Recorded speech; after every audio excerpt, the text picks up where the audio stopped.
J'espère que vous allez bien, j'espère que vous vous portez bien.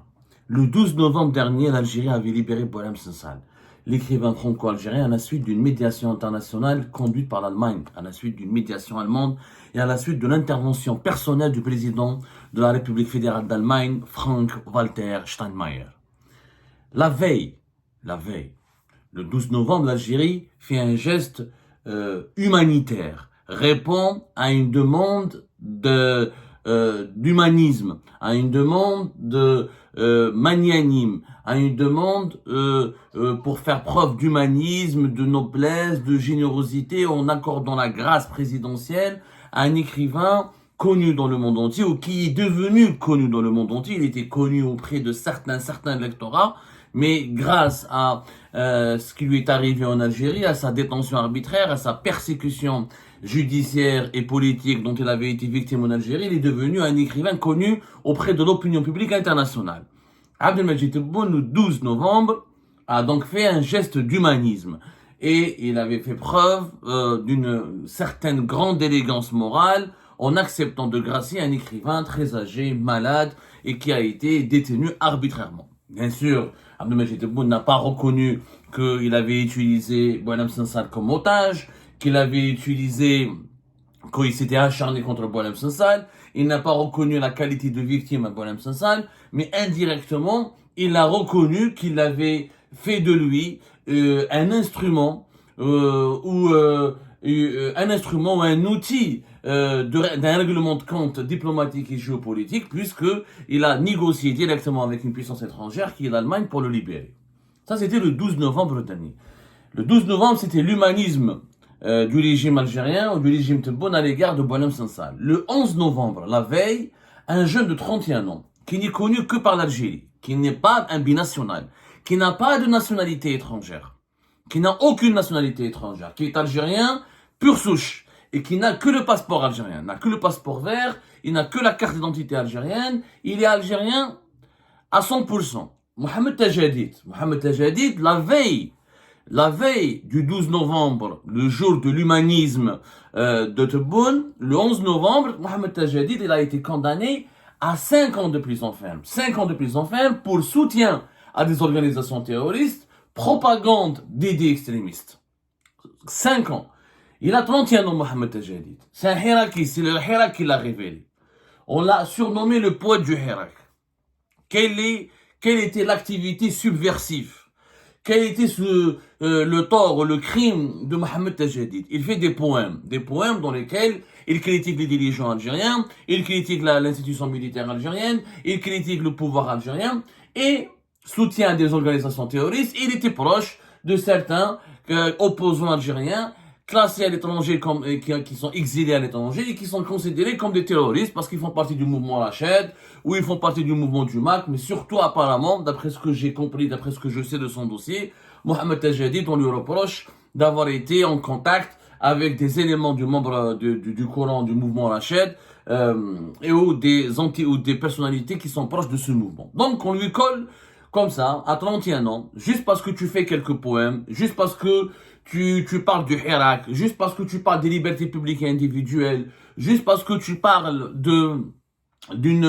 tu revendiques une Algérie différente de l'Algérie d'aujourd'hui, de cette nouvelle Algérie de Tebboune, parce que tu revendiques une Algérie de liberté publique et individuelle, de droits civiques, une Algérie de démocratie, d'alternance au pouvoir.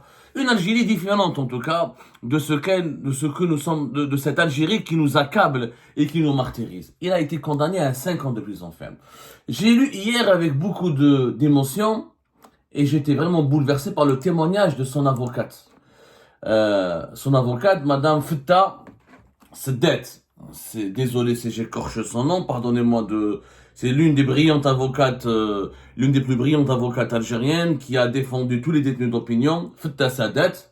Voilà, qui continue, c'est l'une des rares, parce qu'il y a eu beaucoup d'avocats qui se sont mobilisés en 2019, et la crise politique de 2019, et même l'avant-crise politique, l'atmosphère politique et qui a caractérisé l'Algérie juste à la veille du déclenchement du Hirak et de 2019 à 2021, nous avons la corporation qui a été révélée au grand jour, et la corporation des avocats a marqué l'Algérie. a marqué la mémoire de l'Algérie, elle a marqué l'histoire de l'Algérie. Les avocats ont été de tous les combats, ont été sur tous les fronts. Ils ont soutenu tous les mahgourènes, tous les opprimés, tous les détenus d'opinion, de l'Est à l'Ouest, du centre au Sud. Ils ont été défendus gratuitement, gracieusement, par des avocats qui se sont mobilisés, qui ont fermé leur cabinet, qui ont renoncé à leurs revenus, qui ont renoncé à leur travail, qui ont renoncé à leur vie de famille et qui se sont exposés au danger. Parce qu'il y a pas mal d'avocats, on n'en parle pas, il n'y en a pas eu qu'un seul ou deux qui ont été emprisonnés, qui ont été persécutés, qui ont été menacés par la suite. Mais Fetta Sadat fait partie d'un groupe restreint d'avocats qui sont restés, qui ont demeuré mobilisés et qui ont demeuré, qui ont gardé, qui sont restés fidèles à cet engagement militant et qui n'ont pas renoncé à lutter ou à défendre la cause des détenus politiques en Algérie. Il faut le dire, c'est rare. C'est vraiment rare. Il faut le souligner. Ça mérite d'être souligné. Mais vraiment, ça mérite d'être souligné. Donc, Fetta Sadat, hier, elle a fait un témoignage. Un témoignage qui m'a touché. Que dit ce témoignage? J'ai rendu visite à Tajadid Mohamed, dit le poète du Hirak, qui en est à son 5e jour de la grève de la faim. 5e jour de grève de la faim. Très content d'avoir remporté le prix international de la liberté d'expression dans la catégorie des arts pour l'année 2025, discerné par Index on Censorship. Index on Censorship, c'est une ONG mondiale britannique créée en Grande-Bretagne et elle est une des organisations majeures dans le monde de défense des libertés d'expression et elle est très connue dans le monde anglo-saxon et même dans le monde entier. Elle a été, surtout à l'époque de la guerre froide, elle soutenait beaucoup les prisonniers politiques dans les pays du bloc soviétique et elle honorait les écrivains et les artistes qui osaient défier la dictature et défier la répression et la persécution. Donc, notre jeune poète Tajadid, elle a eu un prix international qui a été délivré par cette ONG britannique Index on Censorship. Cette distinction bien méritée lui a fait oublier un tant soit peu les affres de la détention et de l'isolement total. Mais éprouvé par sa grève de la faim, son état de faiblesse est accentué par des douleurs aux reins. C'est là, hélas, le résultat de grève de la faim répétée, de plusieurs grèves. C'est-à-dire, il a fait ces grèves de la faim sont devenues répétitives. Il a fait plusieurs fois il a déclenché à plusieurs reprises des grèves de la faim et ça commence à impacter sa santé, notamment ses reins. Ce qui est très inquiétant. En effet, Tajadid Mohamed, on est à sa 6e grève de la faim. 6e grève de la faim depuis 2019.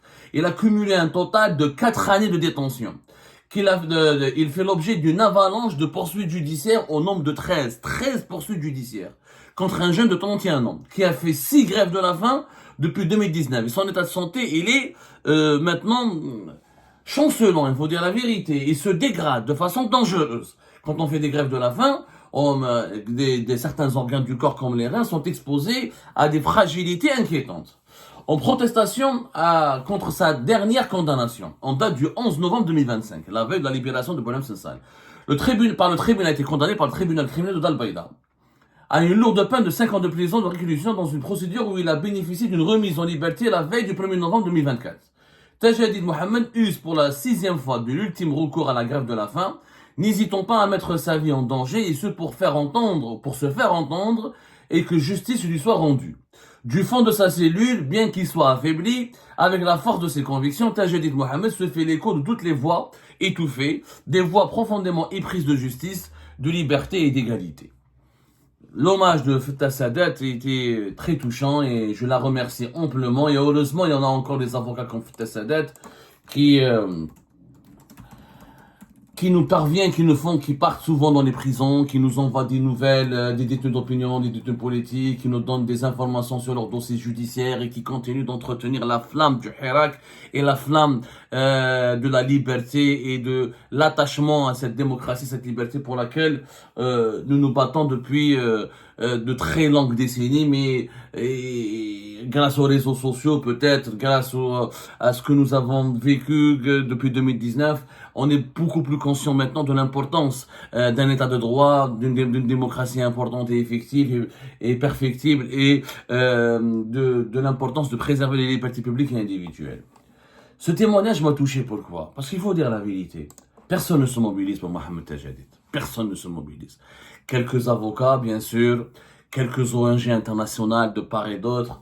La presse internationale, elle en a parlé de sa condamnation qui a été médiatisée, mais personne ne se mobilise pour Mohamed Tajadid. Il n'a jamais eu le droit à la même mobilisation auquel avait pu avoir droit Monsieur Boualem Sansal.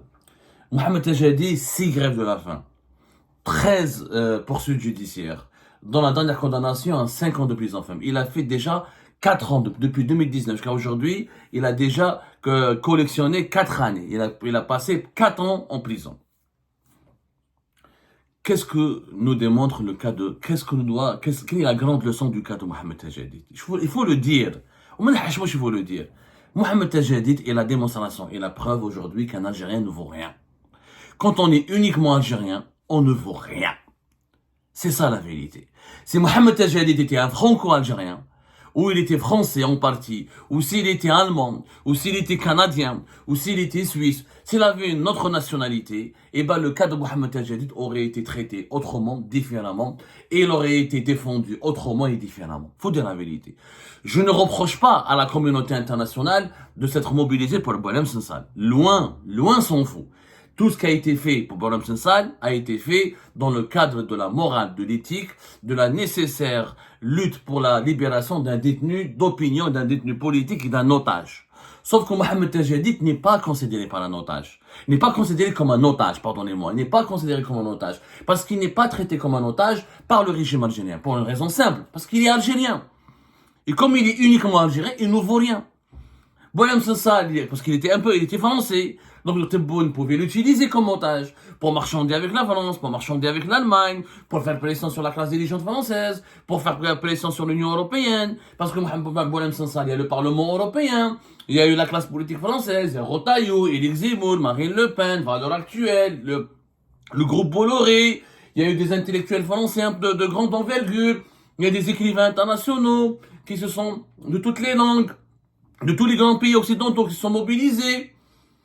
Il y a aussi le courant de la droite française, il y a aussi le courant pro-israélien aussi qui s'est beaucoup mobilisé pour le Boualem Sansal, parce que le Boualem Sansal avait le courage et il assumait ses positions favorables en partie à Israël sur pas mal de registres. Et ce sont ses positions à lui, il faut les respecter, elles sont discutables, mais il faut les respecter. Mais c'est pas le cas de Mohamed Tajadid. Mohamed Tajadid, quand on est uniquement algérien, on ne vaut rien. C'est pas le cas de Abdelwakil Blam, c'est pas le cas de pas mal d'autres détenus politiques. Je ne peux pas citer tous les noms. J'ai pas envie de d'être injuste à l'égard de certains. Même s'ils sont médiatisés de temps à autre par quelques coupures de la presse internationale, leur cas ne mobilise pas. Il n'y a pas de rassemblement pour Tajadid à Paris, il n'y a pas de rassemblement à Berlin, il n'y a pas de rassemblement à Genève. Son cas a été abordé par une des résolutions du Conseil des droits de l'homme de l'ONU, son cas a été abordé par quelques résolutions du Parlement européen, mais ça reste une mobilisation, il faut le dire la vérité, insignifiante par rapport à la mobilisation dont avait bénéficié Boualem Sansal. Pourquoi? Parce que la nationalité, elle joue un rôle. Il faut dire la vérité. La nationalité algérienne aujourd'hui, elle est devenue un fardeau. Elle n'est pas devenue un fardeau. La nationalité algérienne aujourd'hui, elle est devenue le synonyme de l'infériorité, le synonyme de l'insignifiance, le synonyme de l'inutilité, le synonyme d'être un citoyen de seconde zone, de la sous-citoyenneté. La nationalité algérienne, elle est devenue le synonyme de la sous-citoyenneté. Il faut dire la vérité. Aujourd'hui, pour s'en sortir face au régime algérien, il faut être un binational ou avoir une nationalité étrangère et être soutenu par une puissance étrangère. S'il n'y a pas des puissances étrangères derrière soi, qui se mobilisent pour un détenu, pour une personnalité algérienne, qui soutient sa libération, il ne sortira jamais de prison. Il sortira le jour où le régime aura envie qu'il sorte de prison. Mohamed Tajadid, le régime Tebboune va le libérer, quand lui, il voudra qu'il soit libéré. Il pourrait lui rajouter d'autres poursuites, d'autres dossiers, il fera de lui comme il veut. Parce que pour lui, Mohamed Tajadid est un sous-citoyen. Faut dire la vérité, à dire la grande leçon. Et les destins croisés de Boualem Sansal et de Mohamed Tajadid ne peuvent que nous interpeller. Elles ne peuvent que nous interpeller, ces destinées, les deux destinées des deux hommes. Voilà. Bien sûr, Boualem Sansal est plus connu, il a écrit des livres, il a eu des prix littéraires internationaux, mais c'est un ressortissant d'abord algérien. Boualem Sansal, il bénéficie d'un avion militaire de l'armée de l'air allemande le jour de sa libération. Il est admis dans un grand hôpital allemand, militaire. Ensuite, il est traité comme un citoyen d'exception par les autorités françaises, alors qu'il y a eu d'autres franco-algériens qui ont été emprisonnés en Algérie et n'ont pas eu le même traitement. La présidence allemande, la présidence française, les gouvernements français et allemands se sont mobilisés pour lui, parce qu'il y a aussi sa nationalité française qui compte. Si Boualem Sansal était resté uniquement algérien, sa notoriété d'écrivain aurait permis une certaine mobilisation. Mais jamais l'Allemagne n'aurait intervenu, jamais la France n'aurait intervenu avec la même intensité, avec la même abnégation, s'il n'avait pas sa nationalité française. Donc quand on est algérien, le régime algérien fait de nous ce qu'on veut. Il y a eu d'autres cas de binationaux qui ont été emprisonnés en Algérie, qui ont été libérés plus rapidement. Je peux citer beaucoup de cas. Il y a eu beaucoup de cas, mais il y a eu récemment un Algéro-Canadien qui a été en prison en Algérie, en 2021, etc. Et il a été libéré beaucoup plus facilement. Beaucoup plus facilement, faut dire la vérité. Il y a eu des cas, j'ai pas envie par exemple, le chercheur algéro-canadien, Raouf Farah. Voilà. Il a été libéré par la suite. Il n'y a pas eu d'acharnement énorme contre lui, comme par exemple c'est le cas de Mohamed Tajadid. Je peux donner d'autres cas, mais il y a deux collèges, aujourd'hui, on fera une émission très détaillée. On fera une émission. Là, aujourd'hui, je préfère me contenter de comparer les deux destins de Boualem Sansal avec Mohamed Tajadid, parce que ça s'est produit en 24 heures. Tajadid, 5 ans de prison, et il est maintenu en détention, etc. Boualem Sansal libéré, avion militaire allemand, départ, on lui déroule le tapis rouge pour qu'il parte à l'étranger, son épouse l'accompagne, il retrouve la liberté, il retrouve la gloire, il retrouve les grands salons de la diplomatie allemande et les grands salons de la diplomatie française. Le paradoxe, il est énorme. Mais force est de constater que nous allons voir dans une prochaine émission les autres figures qui ont été condamnés, les figures du Hirak ou les autres militants qui ont une deuxième nationalité, ils n'ont pas été aussi persécutés, ils n'ont pas subi autant d'acharnement que par rapport aux militants algériens qui n'ont pas une double nationalité. Pourquoi? Parce que quand on est binational, les Algéro-Canadiens, les Algéro-Français, les Algéro-Belges, Suisses, etc., les pays de leur deuxième nationalité se mobilisent pour eux, et le régime algérien, il est sensible aux interventions étrangères. Le régime Bouteflika, tous les régimes algériens, depuis Boumediene jusqu'à aujourd'hui, étaient toujours sensibles. Le régime algérien, sous toutes ses formes et sous toutes ses éditions et en dépit de toutes ses colorations divergentes et diverses et différentes, ils sont sensibles aux interventions étrangères. Au contraire, ils aiment les interventions étrangères parce que ça donne au régime algérien une carte à jouer pour négocier, pour marchander, pour obtenir des contreparties. C'est la diplomatie des otages, il faut le dire la vérité. Le régime Tebboune l'a fait avec le Canada, avec plusieurs Algéro-Canadiens, on en parlera plus tard. Et il l'a fait avec la France et l'Allemagne pour Boualem Sansal. Il continuera à le faire à chaque fois qu'un binational tombe entre ses mains, il le fera. Si le Canada ou la France ou un autre pays européen le contacte, il va marchander. Ok, je suis prêt à vous libérer, à réduire la peine, à améliorer ses conditions de détention, mais il nous faut ceci. Le régime algérien obtient toujours une contrepartie. Mais avec Mohamed Tajadid, ما كاينش une contrepartie. Mohamed Tajadid وليد باب الوالد وليد الكارتي بوبولار وليد واش ما عندك ما يدير به le régime algérien parce qu'il ne vaut rien pour lui. Sincèrement, quand on est nous les Algériens uniques et lambda, les simples et uniques Algériens, on ne vaut rien aux yeux du régime algérien. Ils nous écrasent, ils nous persécutent, ils sont prêts à nous condamner à mort, à nous emprisonner à vie, sans aucune gêne. Parce que pour eux, ils savent très bien qu'il n'y a aucune puissance étrangère qui va chercher après nous. Il n'y a aucune puissance, on n'a pas une deuxième nationalité. La France, là, il y a des ONG, quelques titres de la presse internationale qui vont dénoncer, qui vont rapporter, qui vont faire une chronique sur notre cas. Mais pas plus, pas plus. Il n'y aura jamais la même mobilisation qu'on a vu avec Boualem Sansal ou qu'on a vu le Canada, par exemple, pour Raouf Farah, ou là pour d'autres cas, par exemple. Il y a eu vraiment une mobilisation plus discrète, beaucoup moins médiatisée. Mais les ambassades du Canada ou les services de l'ambassade du Canada à Alger se sont mobilisés. L'ambassade de France pour d'autres cas franco-algériens se sont mobilisés plus discrètement. Bon, Boulen, c'est ça, parce qu'il était une personnalité très proche et très amie avec de grandes personnalités politiques françaises. C'est pour ça qu'il y a eu autant de médiatisation. Mais il y a eu une intervention de puissance étrangère. Mais nous, aucune puissance étrangère ne va vouloir de nous parce qu'on est uniquement algérien. Et c'est ça le malheur. C'est que la nationalité algérienne, elle ne vaut plus rien parce que les autorités de notre pays la considèrent pratiquement comme un signe d'infériorité, d'insignifiance, encore une fois, de faiblesse et comme une sous-citoyenneté. Notre nationalité sera respectée par la communauté internationale et considérée par la communauté internationale et par les autres pays à travers le monde quand notre propre pays va nous considérer, va nous traiter avec considération, avec respect, avec bienveillance et avec humanisme, parce que l'humanisme pour le moment du régime Tebboune n'est réservé qu'à certains binationaux ou qu'à certains Algériens qui disposent ou qui sont titulaires d'une nationalité étrangère et proches de certaines puissances étrangères.